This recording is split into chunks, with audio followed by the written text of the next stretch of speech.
Oh, aïe, aïe, aïe, aïe, aïe. Ah. Oh, salut les amis, bon matin. Prenez place, on va parler de l'importance d'un bon déjeuner.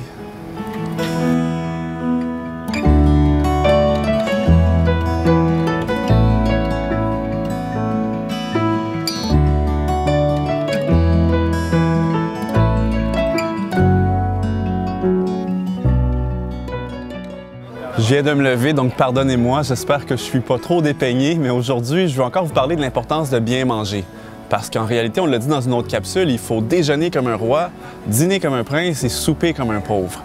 Et le déjeuner a été associé à plein de bienfaits. Ça peut nous aider avec nos performances, ça peut nous aider avec les résultats scolaires, notre créativité. Puis il y a une étude qui a été menée auprès de 5000 étudiants qui a tissé un lien serré entre la dépression et le fait de sauter le petit déjeuner. Puis aussi, quand on mange un bon déjeuner le matin, ça va nous aider à être de bonne humeur. Bon, ben maintenant, j'ai dit bon déjeuner, bien manger, ça veut dire qu'il va falloir définir un petit peu ces termes-là. Chani, bien manger le matin? Facile! On va manger des crêpes, du bacon, des saucisses, des œufs, alouettes. Je pense que vous me connaissez assez bien maintenant pour peut-être vous douter que c'est pas exactement ça que je vais vous dire, mais faites-vous-en pas, il y a moyen de bien manger à notre faim le matin, en évitant des choses qui sont peut-être pas idéales. Puis c'est ça que je vais vous expliquer parce que je vais vous montrer un exemple de ce que je mange ce matin. Mais l'idée, c'est pas de répliquer exactement ce que moi j'ai mangé. C'est de comprendre ce qu'il faut aller chercher, puis peut-être comprendre ce qu'il faudrait essayer d'éviter. On va commencer par ce qu'on veut éviter. Puis en réalité, c'est plutôt simple. On veut éviter ce qui est très gras, cholestérol élevé. Puis on veut éviter ce qui est sucre ajouté. Parce que dans des fois, les céréales commerciales, puis même dans beaucoup d'autres choses qu'on va consommer, il y a beaucoup de sucre rajouté. Maintenant, ce qu'on veut rechercher en quantité, il n'y a pas de problème, des céréales complètes. Ça va nous soutenir très longtemps. Quand on parle de céréales complètes, ça veut dire que ça n'a pas été raffiné, que c'est pas blanc. Et ensuite, ce qu'on veut avoir en quantité illimitée, il n'y a pas de problème, vous pouvez en manger autant que vous pouvez, ce sont des fruits. Ça, il y a zéro problème. Deux autres aliments qu'il serait suggéré d'avoir dans votre déjeuner. On va parler des noix et des graines. Mais quelle quantité? C'est une bonne question. En ce qui a trait aux noix, ce qu'on veut, c'est à chaque repas, on peut aller chercher une poignée. Donc, notre poignée va être différente d'une personne à une autre, puis vous vous fiez à votre main à vous. Alors, ça peut être différentes sortes de noix. On va aller chercher une variété.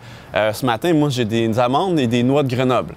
Puis, pour ce qui est des graines maintenant, puis aller chercher tous les bienfaits qui peuvent s'y trouver, eh bien, on va aller chercher ce qu'on veut pour aller avoir notre dose quotidienne. Puis je vais vous donner un petit truc que moi, je me suis donné puis que vous allez pouvoir peut-être adopter vous-même. Voici donc mon petit truc. Vous reconnaissez peut-être cet objet? On appelle ça un pilulier. Peut-être que vous en utilisez un, peut-être que vous avez vu d'autres personnes en utiliser. Puis en général, c'est pour nous aider à savoir quand prendre nos pilules, que ce soit le matin, le midi ou le soir. Bien, j'ai décidé de m'en procurer, moi, mais au lieu de que ce soit pour des pilules pour guérir une quelconque maladie, là, j'ai décidé que ça allait être pour prévenir. Et dans ces petits compartiments-là, j'ai mis mes graines de chia pour aller chercher mes nutriments, mes graines de citrouille grillée et mes graines de lin pour aller chercher mes oméga 3. Donc, j'ai tout ce qu'il me faut en tant que tryptophane, tyrosine et oméga 3. Et puis, je sais que je n'oublierai pas dans ma journée.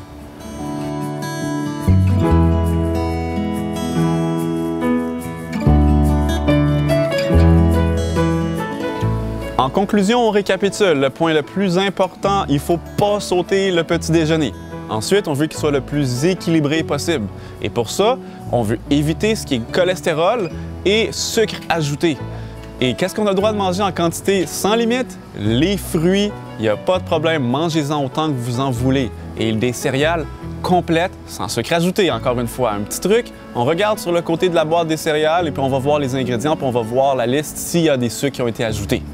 Ensuite, une poignée de noix par repas. On essaye de varier les noix et on n'oublie pas de prendre nos graines à chaque fois. En terminant, qu'est-ce qu'on boit avec tout ça? Bien évidemment, on boit de l'eau. Et moi, je pense que maintenant, je vais attaquer mon petit déjeuner pour pouvoir, après ça, attaquer ma journée. Et c'est ce que je vous invite également à faire.